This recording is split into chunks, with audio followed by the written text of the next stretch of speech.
Interesting how a single chair can reveal everything a family has spent years trying to hide. I'm Holly, and on the morning of my sister's wedding, I thought the worst thing I'd face was a fake smile and a tight hug. Instead, I walked into a venue glowing with candlelight and roses, only to find my seat shoved in a drafty hallway like I was an unwanted afterthought. Guests whispered, family members avoided eye contact, and something inside me snapped. That chair wasn't just a seat, it was a message. And I finally listened. My sister Ava had always been the center of attention. Even before she walked into a room, the energy shifted like everyone had been waiting for her. Growing up, she was the princess, the prodigy, the dazzling, golden child. Meanwhile, I, Holly, was the reliable one. The helper. The one who didn't cause trouble, didn't demand attention, didn't shine too brightly. But even for Ava, her wedding day felt like a performance on another level. I remember driving up to the venue that morning, my stomach tight but hopeful. I'd told myself, don't assume the worst. I wanted to be there for her, even with our history, her years of dismissiveness, her casual cruelty disguised as jokes, the way she'd always treated me like the weaker supporting character in her perfect story. Still, I was hopeful. Weddings bring out the best in people, right? But the moment I stepped out of my car, something felt off. No one greeted me. Several family members passed me, clearly seeing me, but only offering tight smiles before rushing off. I brushed it off. Maybe everyone was stressed. Inside, the venue looked like something out of a fairy tale, crystal chandeliers, soft gold drapery, roses arranged in swirling patterns. I followed the seating signs and looked for my name. Rows and rows of beautifully decorated chairs filled the hall, each with elegant place cards. I found cards for cousins I hadn't seen in a decade, people who barely spoke to Ava, and even my parents' neighbor, who Ava had only met twice. But no Holly. I looked again. And again. Nothing. I waved down one of the wedding coordinators, a young woman with a headset and a binder. Hi, excuse me, I said. I think my place card might be missing.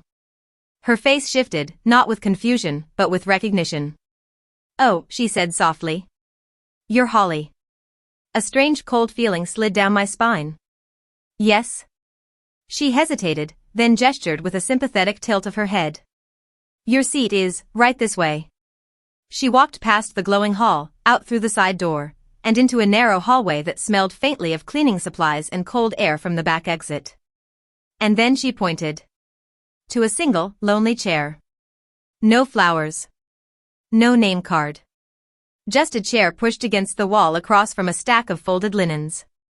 My pulse hammered. There must be a mistake. She shook her head. These were the instructions from the bride. From Ava. My sister. The girl who used to steal my clothes and mock me for caring. The woman who cried on my shoulder when her first fiancé left her. The person I still showed up for, again and again. I stared at the chair. For a moment, the world blurred. The sounds of soft wedding music from the hall drifted down the hallway like a faint reminder that magic was happening, just not for me. The coordinator offered a helpless shrug before hurrying away. I stood there frozen, cheeks burning. People walked past occasionally, some glancing at me, some avoiding eye contact entirely. I wasn't just excluded. I was hidden. Why would she do this? I pulled out my phone and texted my mom.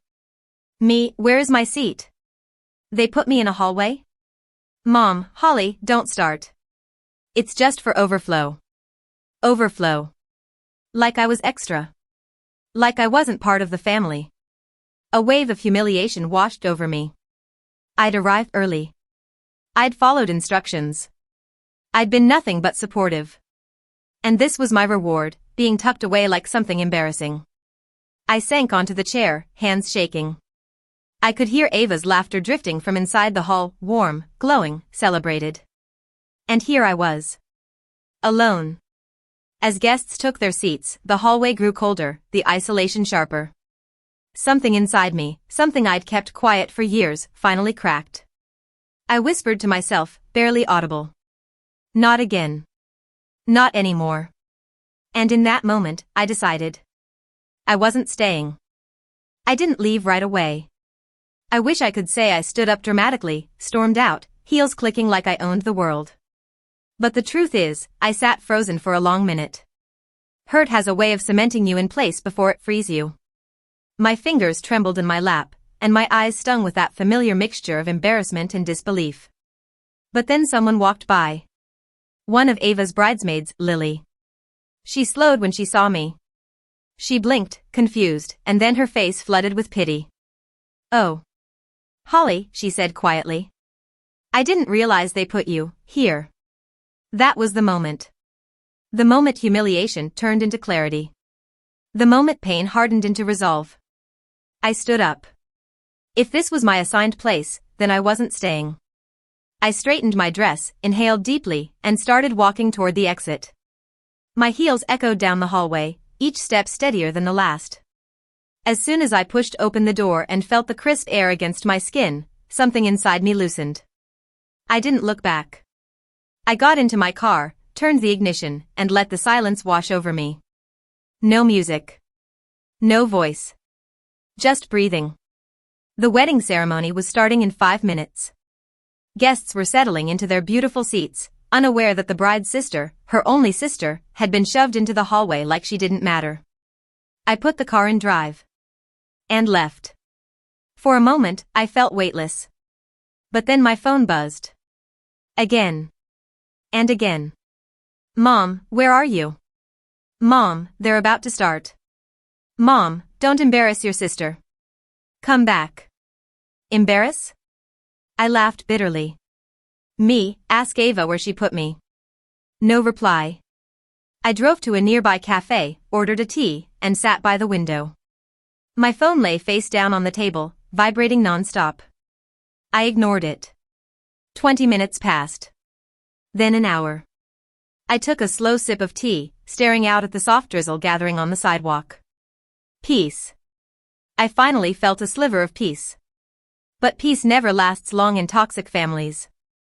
At exactly 3:17 p.m., just after the ceremony would have ended, my phone lit up with a barrage of notifications. 27 missed calls. 14 voicemails. 43 messages. I exhaled and finally picked it up. The first text was from Ava. "Ava, are you kidding me? You left?" Then another. "Ava, unbelievable. You're so selfish." Selfish. Because I didn't sit in the hallway like a discarded coat. Then came a message from my dad.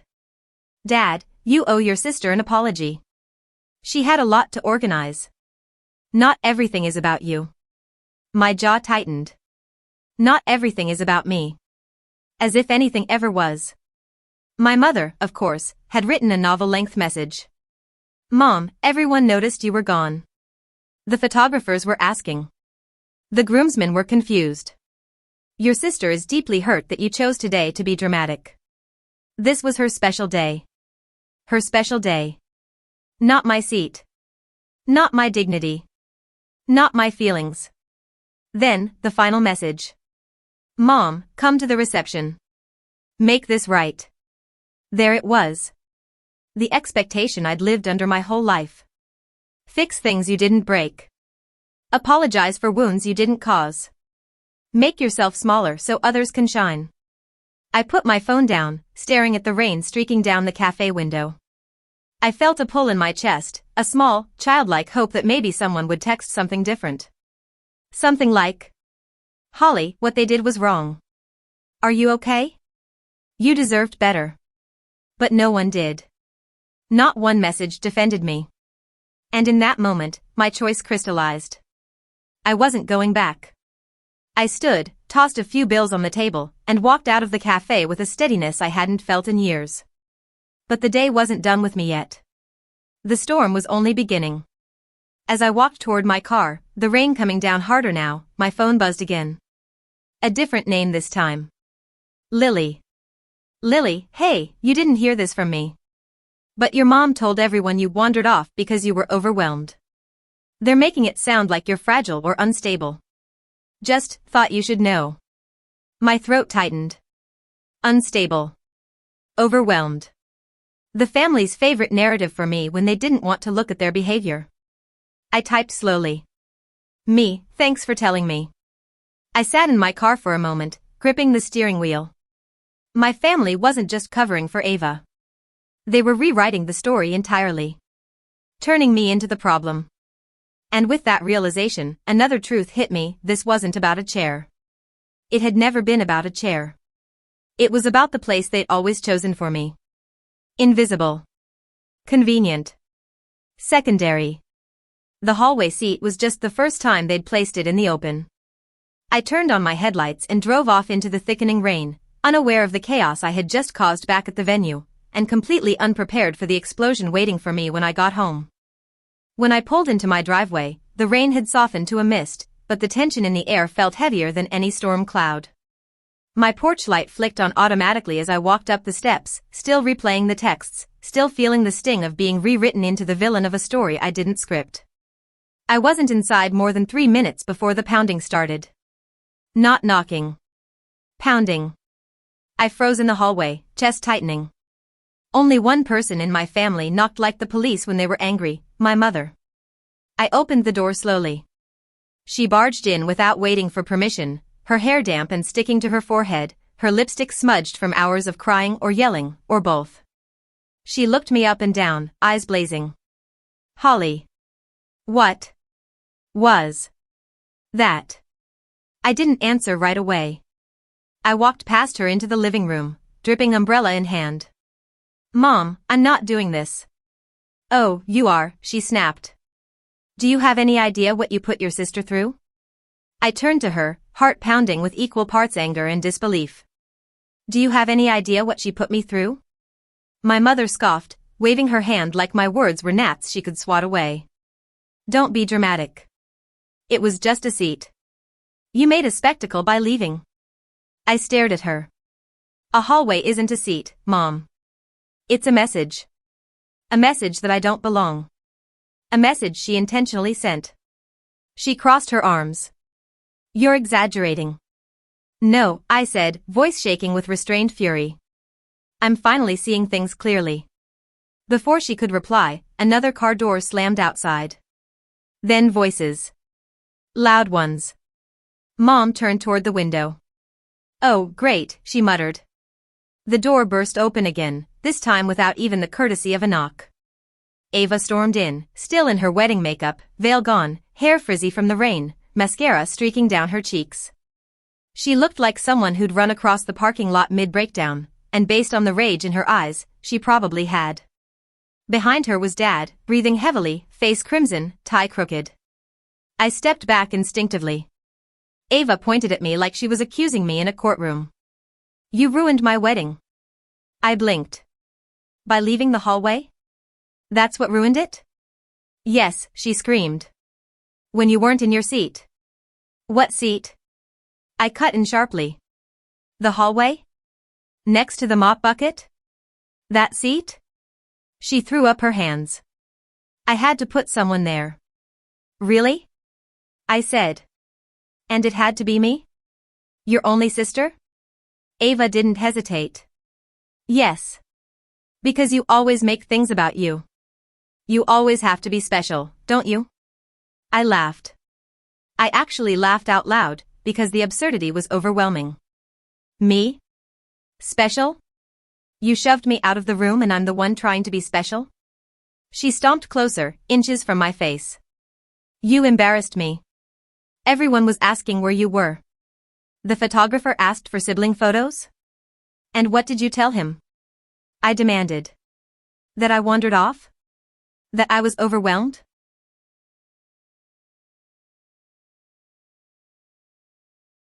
She paused. A flicker of guilt flashed across her face. And then, just as quickly, it hardened. "That's not the point," she growled. "The point is, you abandoned me." "No," I said quietly. "You abandoned me a long time ago." The room fell silent. Dad stepped forward, his voice rising. "Enough, Holly. You will apologize to your sister." "For what?" I asked. "For not accepting humiliation? For having dignity?" He jabbed a finger in my direction. "For causing drama." There it was again. Drama. Trouble. Disappointment. The roles they'd given me since childhood, roles I had never chosen. I took a deep breath. Dad, if any of you respected me, you would have asked why my seat was in the hallway before demanding an apology. Mom's voice was sharp. Stop trying to twist this. You made your sister cry. Ava sniffled theatrically on cue. I was humiliated, Holly. Humiliated. I stared at her. Ava, I was humiliated before the ceremony even started. You just didn't care because it wasn't happening to you. She froze. Her mouth opened and closed like she wanted to argue but had no words. Dad huffed. You're being selfish. Mom added, unreasonable. And Ava choked out, jealous. That one hit harder than the others. Not because it was true, but because it proved they didn't see me at all. They saw the character they'd invented, the bitter, envious, lesser sister. I swallowed hard. You know what? I'm done. I'm done trying to earn a place in this family. My mother stepped closer. Don't you dare make this bigger than it is. It is big, I whispered. Because it didn't start today. They were silent. It started when I was 9, I continued, the memories rising unbidden. When Ava got a whole new birthday party because she didn't like her gift. When she got the bigger room because she needs her space. When I got blamed for things she did because she cried first. When you told me to be the mature one every time she hurt me. When she grew up and you poured every ounce of pride into her accomplishments and treated mine like footnotes. My voice shook, but I didn't stop. And today? You put me in a hallway and expected me to smile and clap like nothing had changed. Ava looked startled. You're seriously holding on to childhood stuff? Grow up, Holly. I nodded slowly. Exactly. I'm growing up. And growing up means walking away. Mom reached for my arm. Don't you dare walk away from this family. I stepped back. I already did. Dad's face twisted with anger. If you leave now, don't expect us to come running back. I looked at all three of them, so sure they were right, so confident in their roles, and something in me finally, fully clicked. I'm not expecting anything from you anymore, I said. That's the whole point.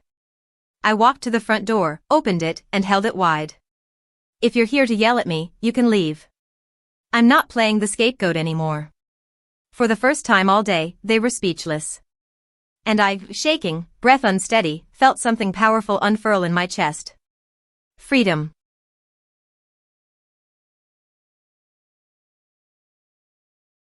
My mother was the first to break the silence.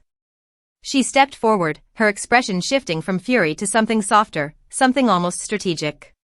I recognized it instantly. It was the same expression she used whenever she needed me to fall in line. Holly, sweetheart, she began, voice suddenly gentle, you're overreacting. We're family. Families fight, but they don't walk out over misunderstandings. I held the door open wider. This wasn't a misunderstanding. Her jaw tightened at my lack of compliance. You're sabotaging everything with this attitude. Ava sniffled behind her. You ruined my wedding photos, she added, voice cracking dramatically. Everyone kept asking why you weren't there. I met her eyes. Funny. No one asked why my seat wasn't there. Her face twitched. The truth always hit her like salt on a wound. Dad crossed his arms, tone stern. Your sister didn't deserve this on her big day.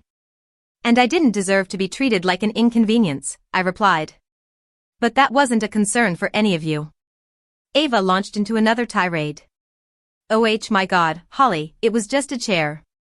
I had so much to deal with. So many people to seat. Something had to go wrong. I raised an eyebrow. And the first person you thought to shove into a hallway was me? She went silent, not because she agreed, but because she didn't have a clever excuse ready. Dad stepped closer, lowering his voice. You're being petty. I breathed in slowly. Dad, you've been telling me I'm petty, dramatic, or sensitive for my entire life. None of that makes what happened today okay. He opened his mouth, but I raised my hand. No. I'm speaking now. You've all spent years telling me to keep the peace. To not make waves. To be the bigger person. All while Ava has been allowed to stomp on boundaries like they're flower petals. Ava gasped. Are you calling me a bad sister? I'm calling you a selfish one. She recoiled as if I'd slapped her. Wow, she breathed. Unbelievable. Mom stepped between us, holding out her hands. Enough. Enough. We are not doing this. You are coming to the reception, Holly. I'm not. Yes, you are, she shouted. You will fix this. You will support your sister. She needs you. I stared at her. And when have any of you supported me? Silence. Stark, uncomfortable silence. I continued. When I started my business and you all told me it was a phase? When I worked 2 jobs in school and you said I should have just asked Ava for help? When I was sick last year and no one checked on me until Ava needed something 2 weeks later? Ava rolled her eyes. You're digging up ancient history. It's not ancient, I said. It's a pattern. Dad sighed dramatically. Look, Holly, if this is about the stupid chair. I cut him off. Dad, stop minimizing. It's not the stupid chair. It's the symbol of how you've treated me my entire life. Mom's voice sharpened. You're twisting this. You're making yourself a victim. I laughed under my breath. You're right. I'm done being the victim. Ava folded her arms, her makeup smudging under fresh tears. So what? You're just going to cut us off? Because you're mad at a seating chart? Because I'm tired, I said softly. Tired of being the afterthought. The emotional dumping ground. The one who always forgives, always smooths things over, always takes the smaller portion and the blame. They stared at me, shocked. Because for the first time in my life, I wasn't bending. And then Ava said something that sealed everything. Fine. Leave then. If you want to be alone so badly, go. See if anyone else will put up with you the way we have. My breath caught. Not because it hurt, but because it revealed everything. Put up with me? I repeated. You think you've been putting up with me? Ava shrugged. Someone has to. Dad nodded. You do cause a lot of. No, I said firmly, my voice steadying. I'm done listening to this. Mom stepped forward again. Don't do anything stupid, Holly. And that was it. That line. The condescending tone. The implication that asserting myself was stupid. I felt something shift inside me, like a door locking shut. This isn't stupid, I said. This is the first smart thing I've done regarding this family. I pointed toward the door. If you all want to leave, leave. But if you stay, it will be to listen, not lecture. They didn't move. So I spoke calmly. I'm not attending the reception. I'm not apologizing. And I'm not continuing this dynamic. Ava scoffed. So dramatic. Setting boundaries isn't dramatic, I said. It's overdue. Dad grumbled, you'll regret this. I shook my head. No. I regret not doing it sooner. A long, tense moment passed. Finally, my mother huffed angrily and marched toward the door. Let's go. She's made her decision. Ava followed, muttering curses under her breath. Dad lingered for a moment, staring at me like he didn't recognize the woman standing before him. Then he shook his head and left too. I closed the door behind them.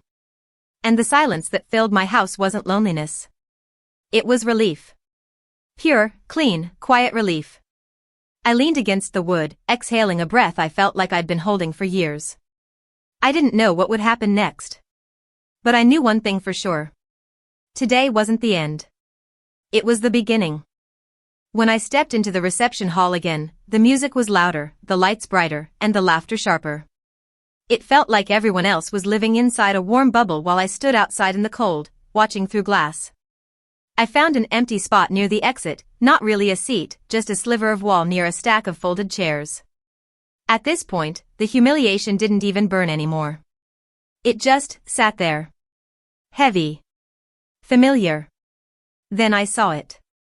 My sister, the bride, whispering with my parents while pointing at me. They weren't even trying to hide it. My mother crossed her arms, my father shook his head, and my sister rolled her eyes so hard it looked like she might fall over. And then Mom did the thing she always did, the thing I grew up being trained to obey. She crooked her finger. That tiny come here gesture. Like I was a child. Like I was obligated. Like I existed to serve their convenience. I froze. My stomach twisted.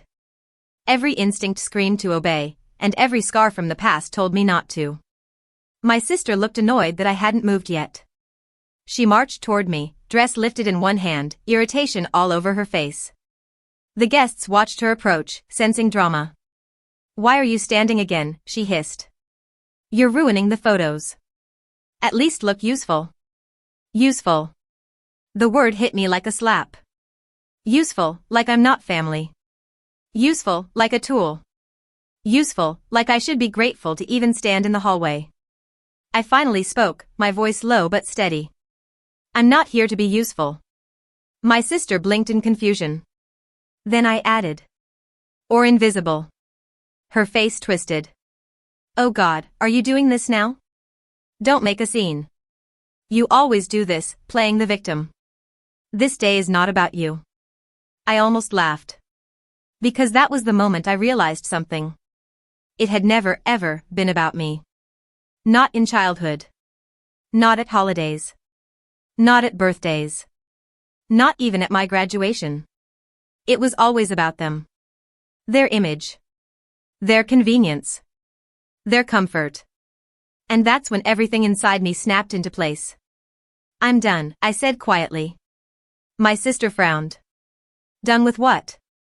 "Being treated like I don't exist." I stepped aside, grabbed my bag, and straightened up. For the first time all night, I felt taller. "You don't get to shrink me anymore." Her mouth fell open. The photographer stopped shooting. Music slowed as heads turned. My family stared at me like they didn't recognize who I was. And honestly? Maybe they never had. I walked toward the exit, the place they shoved me into, and for once, I chose it myself. Not as a punishment. But as freedom. I didn't look back. Not even once.